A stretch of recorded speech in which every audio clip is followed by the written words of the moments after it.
મિત્રો સરાસરી વિશે શીખ્યા। સરાસરી એટલે એવી સંખ્યા કે જે આપણને એકથી વધારે અમુક સંખ્યાઓ આપવામાં આવી હોય તો એ બધી સંખ્યાઓનો સરવાળો અને એ કુલ સંખ્યાઓ વડે એને ભાગવાથી જે મળતી સંખ્યા, એટલે કે ધારો કે આપણી પાસે 1, 2, 3, 4, 5, 6, 7, 8, 9 1થી 9 અંકો છે, તો 1થી 9 અંકોને આપણે આમ ક્રમમાં લખીએ અને બંને છેડેથી વચ્ચે આવીએ તો 1, 2, 3, 4 અને પાછળથી 9, 8, 7 અને 6, એટલે આ તરફ 4 અંક અને આ તરફ 4 અંક, તો 5 એ બધા તરફથી વચ્ચે આવતી સંખ્યા છે, તો 5ને 1થી 9 અંકોની સરાસરી કહી શકાય। જોઈએ, ધારો કે 0, 5, આપણે બધા 5ના અવયવી લઈએ તો 0 ગુણ્યા 5 એટલે 0, 5 ગુણ્યા 1 5, 5 ગુણ્યા 2 10, એમ કરતાં કરતાં આપણે ઘડિયા પ્રમાણે 5 ગુણ્યા 10 એ 50, એ આમ તો ઘડિયામાં અંતિમ અવયવી લઈએ છીએ, બાકી અવયવીઓ અનંત હોય। તો આપણે જો આ સંખ્યાઓની સરાસરી જોતી હોય તો આપણે આમાં કુલ ગણતરી કરીએ કે અહીંયાથી આ પહેલો અવયવી 5 ગુણ્યા 1 છે, એટલે આ 5 ગુણ્યા 2 બીજો અવયવી, અને આ 5 ગુણ્યા 10 એટલે 10મો અવયવી, એટલે કે અહીંયા 1થી 10, પણ આ 1 શરૂઆતનું અહીંથી ગણવું પડે, એટલે આ 1, એટલે કે 10 વત્તા 1 કુલ 11 સંખ્યાઓ છે આ।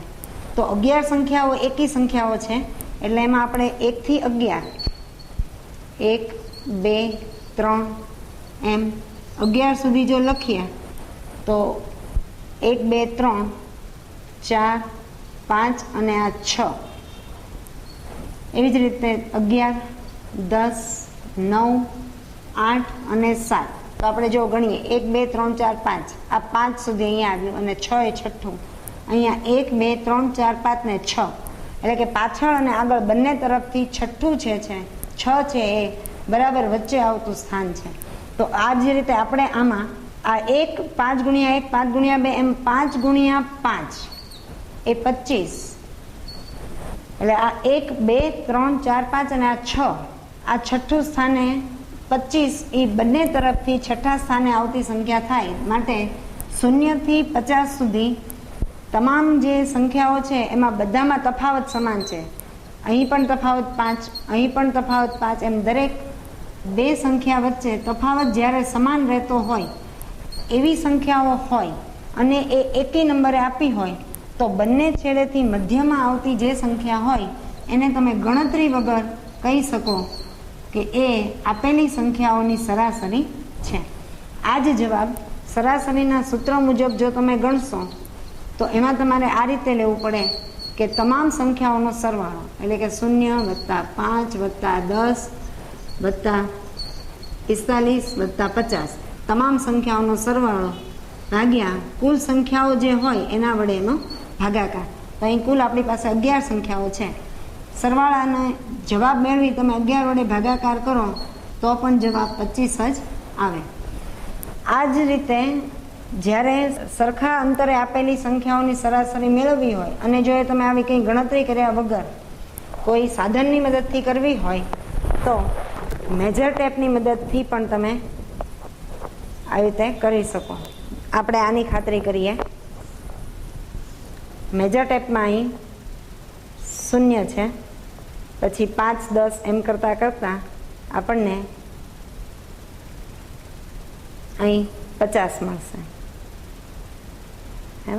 હવે આ પ્રથમ અંક 0, આ 0 અને 50 એ બેને આપણે સાથે ગોઠવી દઈએ આ રીતે, અને પછી આને આ રીતે આમ લાવીએ તો આ જે આવ્યું એ મધ્યમાંક સ્થાન છે, ત્યાં જોઈએ કે કઈ સંખ્યા છે એ જ આપણો જવાબ હશે। તો અહીં આપણે જોઈ શકીએ છીએ કે 25 છે, અને એ જ આ રીતે ગણતરી કરતાં પણ આપણને આ જ રીતે મળે।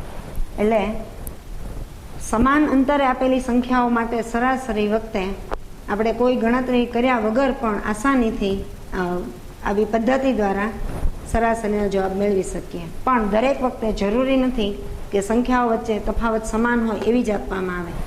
ધારો કે આપણને અલગ અલગ એવી સંખ્યાઓ આપવામાં આવી છે કે 5, પછી છે 12, પછી ધારો કે 15, પછી હોય 21 અને ધારો કે ત્યાર પછી છે 24. તો અહીં આપણે જોઈએ કે અહીં તફાવત 7નો છે, અહીં 3, અહીં 6 અને અહીં ફરી 3, એટલે કોઈ તફાવત સમાન નથી. તો આ સંખ્યાઓની સરાસરી શોધતી વખતે ફરજિયાત તમારે સૂત્રને અનુસરવું પડે. સૂત્રમાં સંખ્યાઓનો સરવાળો છેદમાં કુલ સંખ્યા, આ મુજબ કિંમતો મૂકતા જઈએ. 5 + 12 એટલે કે 17, 15 + 21 અથવા 15 વત્તા અહીં 45